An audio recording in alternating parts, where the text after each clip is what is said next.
Hello, welcome to episode 29 of Defense Against the Dark Arts. I am Paul Miil, and this is the forbidden topic of the Tree of Knowledge. First off, why does our society not have a well-known, cogent source of first principles of science, a Bible of science? Maybe a lot of people have tried to write it, but there's not a universal. Here you go. This is how we prove ourselves wrong. This is why we think this, etc. So, what's our source of knowledge? Descartes believed it came from some other dimension where some sentient being gives it to us. Many other famous, otherwise very intelligent people claim their source of knowledge and creativity comes from some similar place. Beethoven, Richard Wagner, the writer Walter Scott, Salvador Dali, Thomas Edison, Nikola Tesla, Isaac Newton, etc. They have all created hypnagogia and related states of mind with enhancing their creativity or giving them a source of information. Einstein would drift off into a dimension of mind with his thought experiments, and Charles Darwin claimed that he would often leave his body and talk with entities from other dimensions. I shit you not. Charles Darwin, right? This guy, he had a bunch of bizarre issues, including painful farts. Darwin, yes.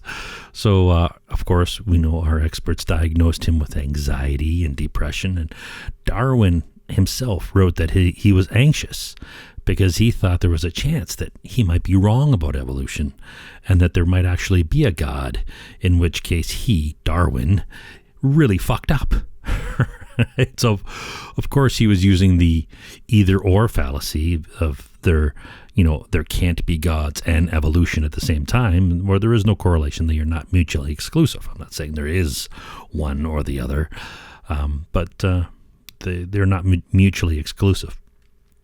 Darwin, he was a pretty serious weirdo, and he deserves an episode all of his own. But his crippling anxiety was brought about by his going against his conditioning, his being manipulated into believing that there is a terrible God that will fuck him up severely simply for observing and writing about evolution. Now, does this terrible God exist in this dimension of mind, where there may be sentient beings whispering crap to humans? Can we make an experiment to prove or disprove this, their existence? Hypnagogia is the state of consciousness between being asleep and awake, and we've all experienced this in one form or another. If you've done something for a long time, during the day, you might see images of it before you drift off to sleep. If you're, sailing out at sea, you might see visions of holding the lines and the sound of the waves hitting the hull just before you drift off. Or if you're working in a helicopter, you might see visions of the ground drifting under your feet and the sparkle of distant water catching the sunlight. Or if you're in the bush for an extended period of time, you might feel rock under your fingers, the grit from climbing cliffs, and the feel of bushes against your shins that give you those tiny scratches that leave, that sweaty sting on your shins after being, hiking for a long time with shorts on. These are all forms of hypnagogia. This topic skirts very close to the taboo, the woo-woo, the forbidden subject, where we shun those who explore it for thinking differently. Apple's vacant propaganda and buzzwords notwithstanding. So I try to read what I'm told not to, and I listen to those who I'm told not to listen to, as manipulators tell people what not to read, who not to listen to, in order to keep their bullshit hidden. This is the number one, a very dominant tactic by manipulators to control your information, to not allow you to think the wrong thoughts, right? Because then you might see through their bullshit and lies, which is not what they want. So if it was a person who's, open, a normal person, they would say, hey man, read all the sources, get all the information you can. I could be wrong. But, manipulators generally don't go that route. If you're American, route with an A, route. R-O-U-T-E. There's no A, motherfuckers. Right. So there are enough notable claims made by many of our geniuses throughout the history that warrant this examination. So today I will explore this forbidden subject. My thoughts are, of course, supposition for the sake of argument. It's hypotheses, and ponderings, thought experiments, and what-ifs. So, could there be information reaching us from some other higher dimension, as Descartes and a lot of these other experts, not experts, I mean like geniuses of humanity have claimed, right? Can we come up with some experiment to prove or disprove it? Well, maybe. If it's a signal and we have receivers built in, we should be able to mimic those signals and detect those test signals, in our heads if we create them. If we can figure out a mechanism of transmission. But if it's on some other dimension beyond space-time, how could we generate them? Well, our brain, our brain's extra-dimensional antenna may be receive only. Why would we need to transmit to this dimension of mind? But then I guess if you think about it, we would need to transmit as well to put in queries, to contemplate, and then get, our thoughts about the things we want to think about. So our brain's antenna must therefore be both transmit and receive. Maybe it's a complex system, like there's some PKI or public key infrastructure, PKI. Maybe there's some kind of a complex algorithm, thing going on with public keys and private keys, a higher dimensional blockchain of mind. Right? Maybe not. I might be like some kind of a savage thinking about how to gain access to the internet of the mind. Even if I have the tech, there may be passcodes and firewalls to prevent even experts from getting access. So this is where we may be standing. I don't know. But would God put a firewall to the tree of knowledge? Probably. Would natural selection put a firewall to some higher dimension of thought? Well, it's possible, but natural selection is bizarre and it's capable of things we still don't understand, and we may not forever. But without the feedback of experiment, I don't think I can explore proving it either way any further. So for the sake of argument, let's just let's presume it's there. There's some evidence, maybe there's no evidence, so I guess we're assuming. I like the word presume, right, because it's for the sake of argument. So if this dimension exists with sentience, some kind of knowing creature there passing information along, would we know if the information is benevolent or malevolent, or neither?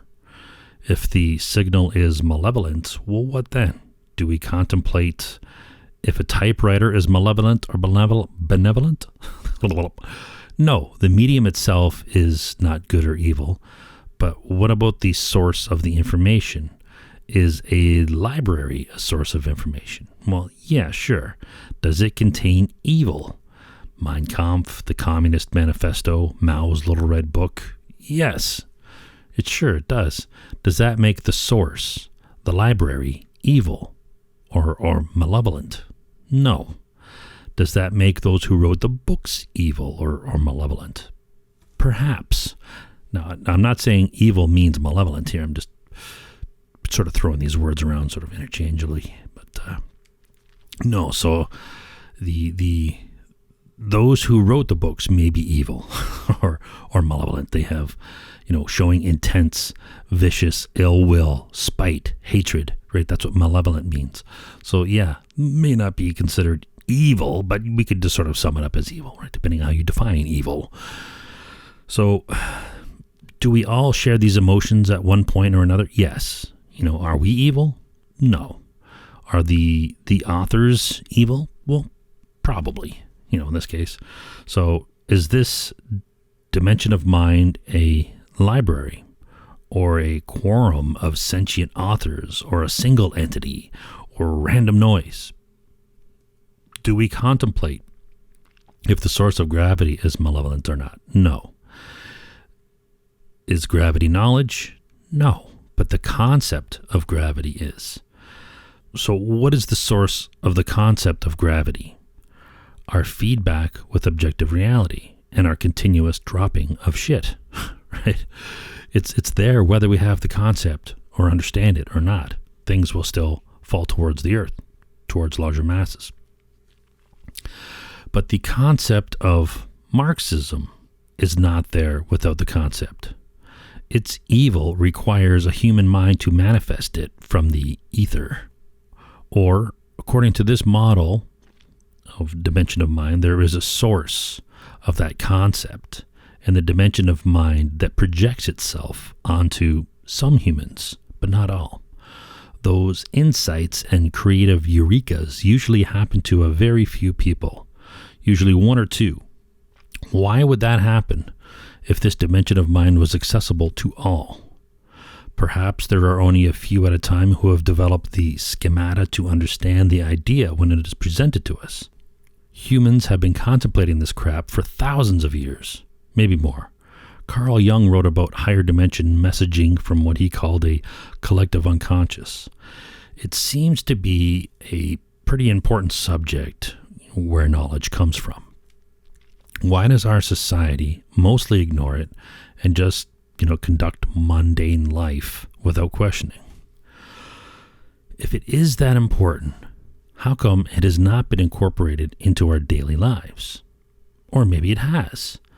And, us stupid humans just keep fucking things up, right? Misunderstanding it and turning it into a dogmatic religion of bullshit.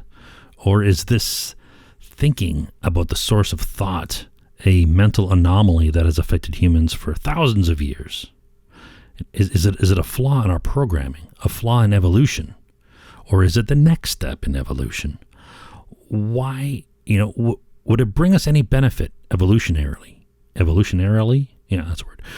Or is it a process that only occurs when society has reached a certain level and it triggers the end of days functions in our mental programming?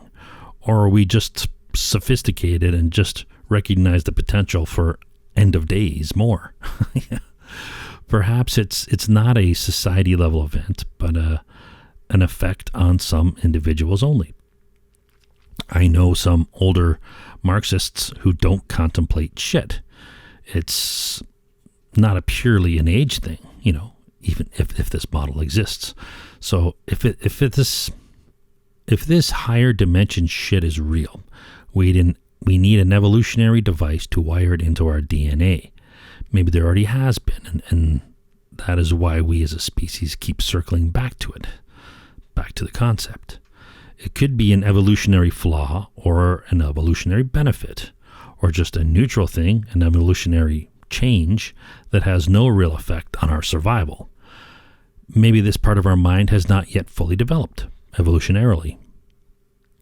Is there such a thing as being fully developed in evolution? Well, yes, functioning wings, functioning legs, functioning eyes, they are sufficient to do their job, so they are fully developed for their task. But they were obviously at one point in transition and insufficient, but superior to their competitors. So I guess sufficient is subjective. An eye need not focus sharply if it can detect better than its competitors. Sufficient, but there is always room for improvement. Based on what criteria? Competition. Anyone who has written things down knows ideas can happen in an immediate, mostly formed packet of thought. And it can sometimes be a challenge to write them down before the next packet of thought manifests and overwrites the penultimate packet. So this model of the dimension of mind, if it's true, concepts are spit out at us in packets. So of course, we have memory, but new ideas can be like dreams and vaporize before we have a chance to grab on and digest them for a while, to fully absorb them enough to remember them. So even really good ideas can disappear really quick. Thoughts are fleeting. From an evolutionary perspective, why would thoughts be fleeting? or even a religious one. Why would they be fleeting? While thinking, we often distract ourselves with new ideas. But if new ideas come from this other dimension, and we don't know if the source is malevolent or benevolent, or neither, or many sources that are varied, perhaps it's just a storm of ideas that we can tap into. There's something exciting about storms. It makes one crave to be out on the open sea, taming the deadly wind and waves in a crappy little boat in some canvas, spilling, beer on our beards and yelling at the gods in disgust at their weakness. It's like, rah. By taming nature, I don't mean taming the storm itself, but controlling our experience in it. Like how surfing is not controlling the wave, it's controlling yourself on the wave. We have an instinct to tame nature, and it's exciting. Taming nature and surviving. Or perhaps even, having a laugh on our way out, knowing we're going to die sometime anyway. Might as well be an exciting death as opposed to groveling under the control of some Marxist shitbags. Does this instinct, these thoughts of taming nature come from this taboo place, this dimension of mind that our elders spoke about? Surviving is exciting, and this is precisely what contemporary Marxists hate. They push nihilism, which manipulates targets into not recognizing that which makes life exciting. Nihilism, it denies people their true, full humanity. It makes them passive cowards. The excitement of life would not be present unless we're mortal and embrace our purpose, which is to live free. Live free or die, right? What is that? New Hampshire. Those guys are awesome. The same can be said about, religious zealots who deny our mortality and destroy our minds.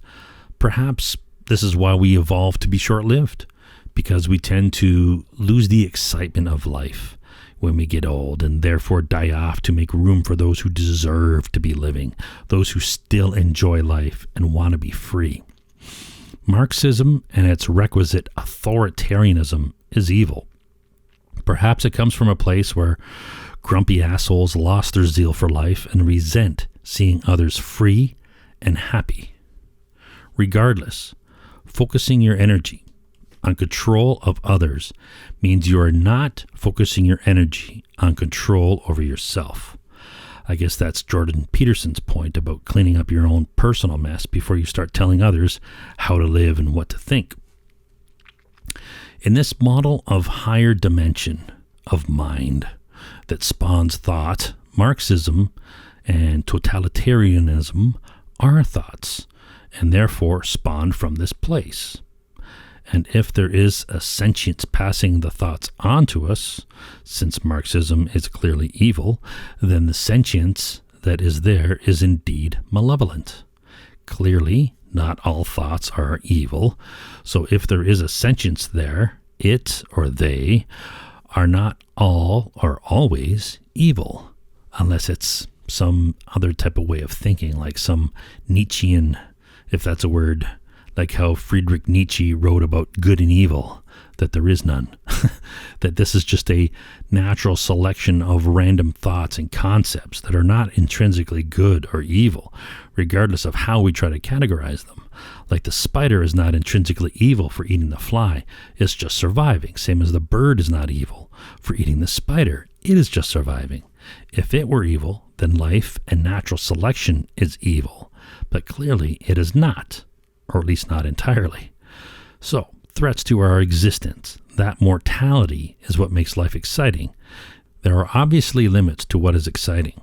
It might be exciting for the fly to strafe the spider, but if it gets caught in the web, that excitement may turn into horror, agony, and death for the fly, but an enjoyable and tasty meal and health for the spider.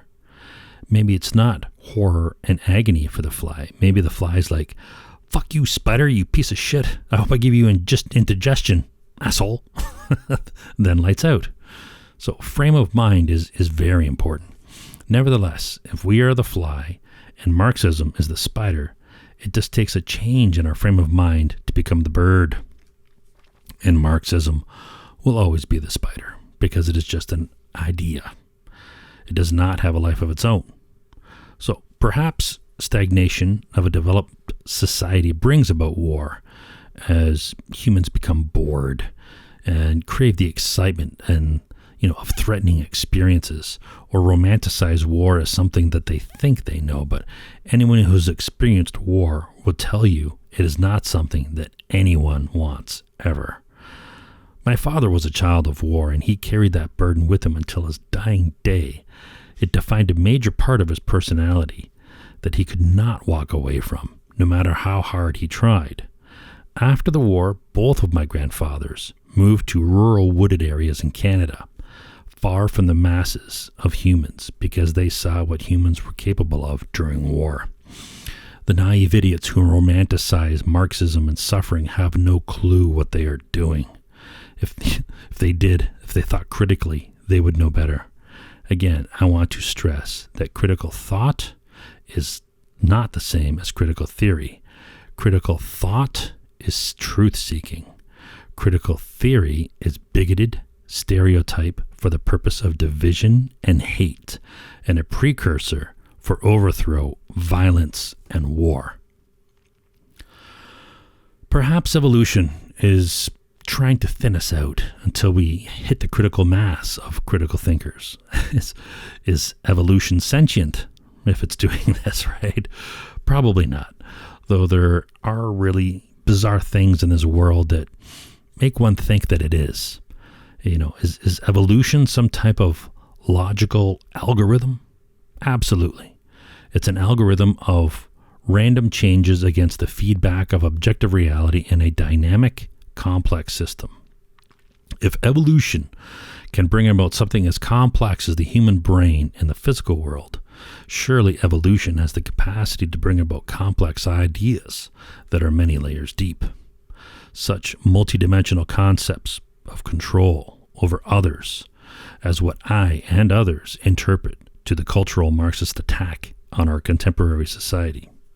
So who's responsible? The Pope, the Jesuits, the Russians, the Chinese, the UN, the U.S. intelligence community, the military-industrial complex, the university, the Illuminati, who was started by the Jesuits. Maybe it's not entirely the CCP, though they have admitted as much, but some evolutionary attempt at survival by an idea.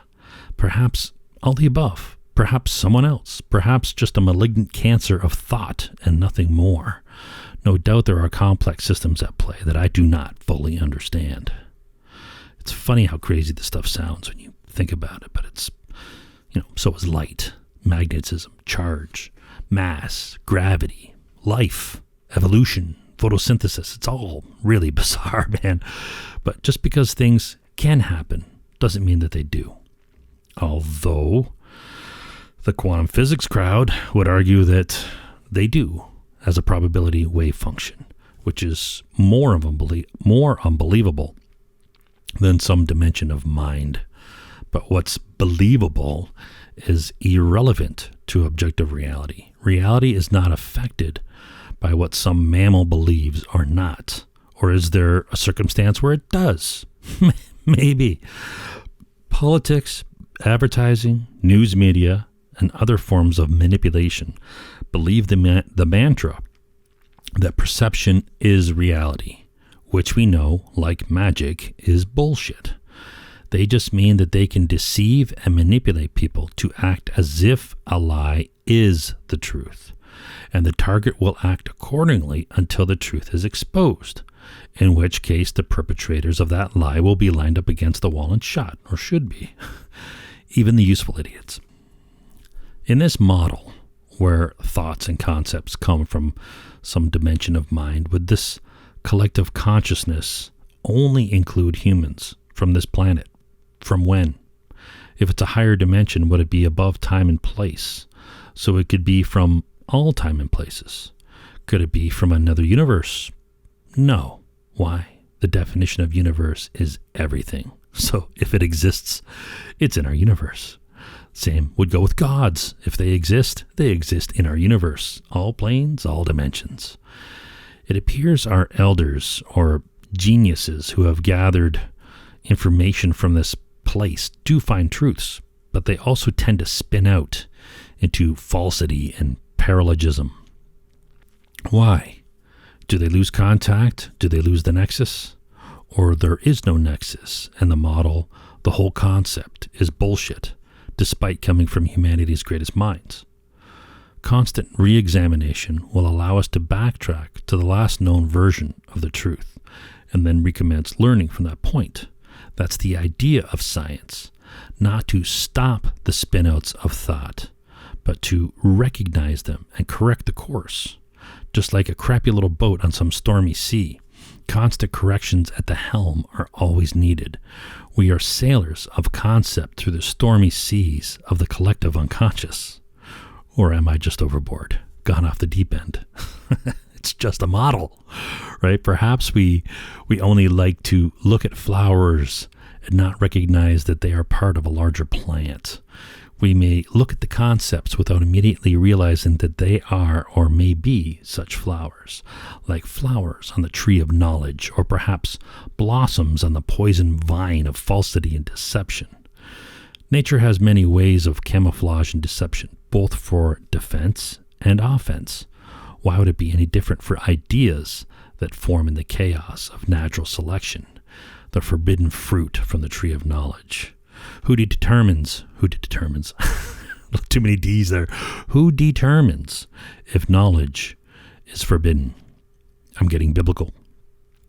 It's easy to imagine that Moses might have been communicating cogently the concepts of Jung's collective consciousness to his contemporaries, but through a long game of telephone, his words are so distorted that today they just are metaphor. Could competing concepts both be true? Sure. Just two perspectives. It's possible. In this model of mind, when we think, there are many distractions from the material world, but there are also distractions from the realm of thought. Are distractions from the realm of thought intentional distractions by some entity, or like branches in a forest? They just get in our way, and we can choose to pay attention to this distraction and examine the concept, or move along like monkeys through the tree of knowledge to our targeted fruit. But who else lives in this tree? Snakes, birds, fungus, bugs, squirrels, other monkeys, chimps, cats. Could the tree of life itself be sentient? Or the mycelium? Mycelium kind of look like dendrites on neurons, but then so do trees and the roots. And the physical resemblance to something does not imply that they are alike in any way. So, seeing how brutal evolution is to life, why would it be any different to concepts and thoughts? Great, majestic ideas may be just extinguished at random, just like the dinosaurs. Does space-time, or what's beyond, have consciousness? Or is it what? Random events that produce highly complex things like the human mind by following some simple algorithm? It's almost as if there's some kind of sentience in math and logic and objective reality. It's spooky how pi appears in the chaos of dropping a pin. Actually, it's 2 pi or tau, or everything about the golden ratio and the Fibonacci sequence. Spooky stuff. Is there sentience in this dimension of mind beyond ours? Perhaps it's part of some greater spooky consciousness of the universe. Carl Jung's Masters of Synchronicity. If the model is a dimension of mind, and we think, then part of us must exist in this higher dimension. Perhaps this is where our consciousness or parts of it exist, in this dimension of mind.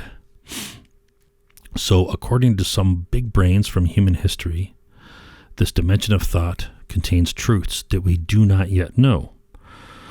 Or is this process of creating thoughts an algorithm in our mind, or algorithms, patterns of inference that give us ideas that, if we are critical thinkers, we can test against the objective the objective reality, the objectivity of reality. You know what I mean?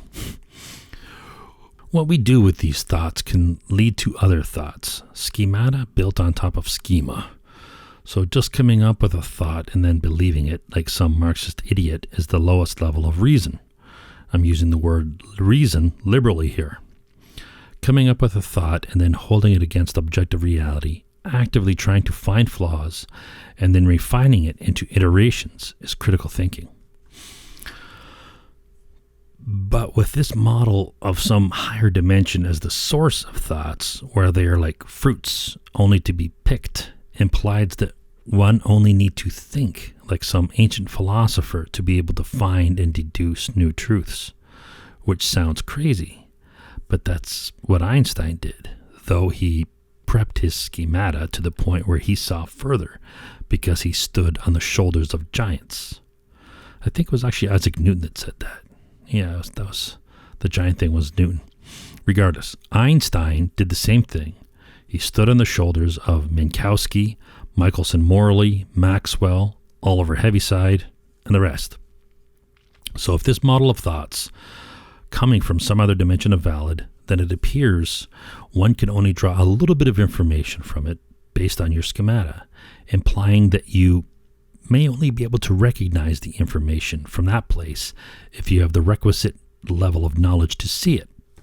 Or maybe you are synthesizing the information in your head using some algorithms that are running in the background of our minds, in your personal subjective mind. If this collective dimension of thought existed, would we all be able to draw from it? Perhaps this would explain zeitgeist. If it does exist, it's a very subtle, tenuous thing. We know from conditioning that thoughts can be incepted into targets by manipulators. Does this prove that this dimension of mind does not exist? No. They both could exist. It's not mutually exclusive.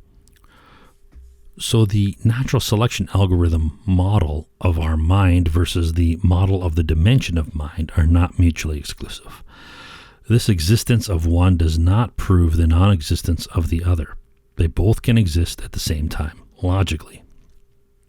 How can we disprove this model of the dimension of mind, this tree of knowledge, or the other one, the algorithm?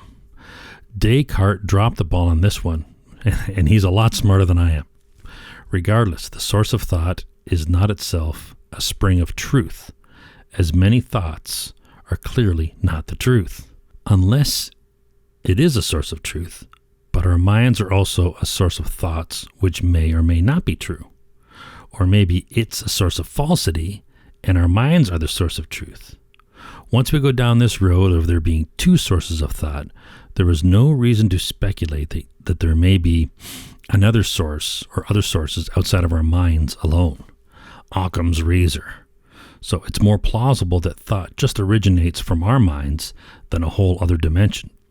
Some argue that instinct is a form of collective unconscious with those that share your genetics. Well, once you mention genetics, it seems more plausible that we are wired by those genetics to have those instincts.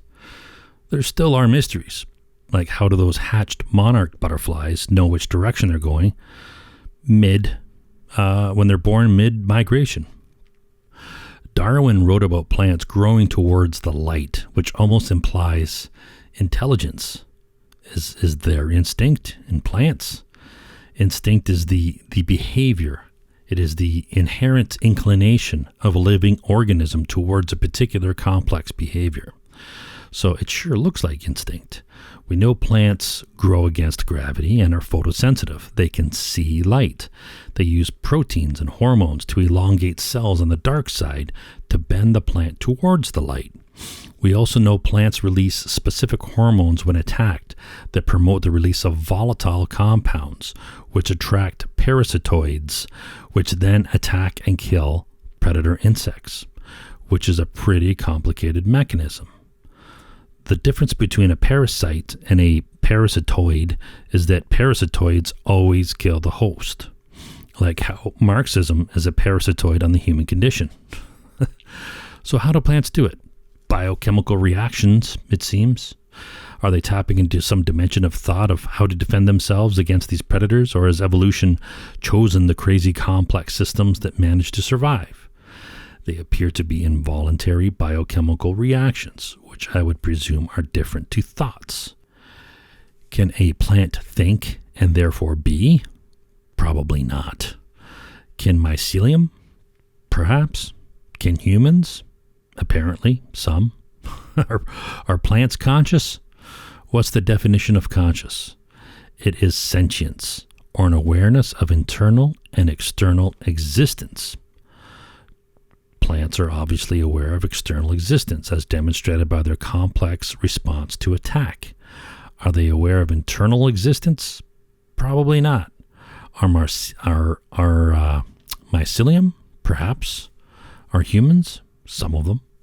This raises the question of there being NPC humans, or non-player characters. They only appear to be sentient. Interacting with people in an urban environment, one would have no doubt that there are NPC humans milling about. How could we prove or disprove this? We need a test for sentience. The artificial intelligence crowd is working on it. Some Turing test that will actually work. It would be great to test humans once they get one working, and then thin the herd or keep them as Oompa Loompas. So what is proof of consciousness? Able to communicate that you can think is not proof, because that's all we would need to do to pass the Turing test. I wonder if we could program philosophical AI that can compare its random thoughts against objective reality, discard the bad, keep the good, and then iterate. It potentially could blow our minds in minutes. Thousands of flops a second, right? Millions of flops. Or a quantum computer. Could it do that in one iteration, since it's doing all paths at one time? If you ask the right question, perhaps. No dimension of mind is necessary. Or is the quantum the mind, the dimension of mind? The probability of thought until the function collapses into an idea. You'd think we'd be a lot smarter if that was the case. But what method or algorithm would be programmed into the AI? I guess it doesn't really matter, so long as it compares its ideas against proven logic and objective reality and keeps coming up with new, random, different thoughts, not keep testing the same ones over and over again, because it's insane, right? It could have, vast thought experiments, but it would still need the feedback from objective reality to temper its wild guesses. Descartes wrote about how concerned he was that, to publicly discuss his methods of thought, as he thought it might sound crazy, because people generally do not discuss such things openly. Darwin went insane with anxiety, not because of what the public thought, about his heresy of evolution, but because he thought he might be wrong, and his God, if it exists, would be a vengeful one. Right? So today it's still the same. To discuss consciousness is woo-woo. While we, all have it, NPCs notwithstanding, we don't know what it is or even how to test for it. So how can we hope to know where thoughts and concepts come from until we first pin down consciousness? How can we pin down consciousness if no one is looking into it? Of course, there are some CIA types who are probing for malevolent reasons. Speculations are fun and should be encouraged by critical thinkers as a source for hypotheses. When we think about our own consciousness, it's evident that we are not always the same level of awareness of what's going on around us. We don't have the same level of unagi. From weak connections or zoning out to strong, sober interactions with those around us. Never mind the different levels of sleep and hypnagogia. Hypnagogia? I had a ton of other speculations that I was going to include, but I think I'm going to read more scholarly stuff on consciousness before I do. So in conclusion, while there may be some tree of knowledge and some dimension of mind, I'm going to hold judgment until we know more about consciousness and go with the most plausible model that thoughts come from our minds inside our brains. While there may be many ways to communicate with each other, the dimension of mind is most likely not one of them. Though I have to say it is bizarre when you try to pin down your own thoughts. Where do they come from? They just sort of appear, right? From where? Right? The closer we examine reality, the spookier it gets. There is a lot of spookiness in math, occurrences of pi in bizarre places that have nothing to do with circles, and the golden ratio and the Fibonacci sequence, never mind the insane world of quantum probability functions, or even what charge or mass is. These are just bizarre things when you start trying to pin them down. So a dimension of mind, while not very plausible, is no stranger than what science has already revealed to us about reality.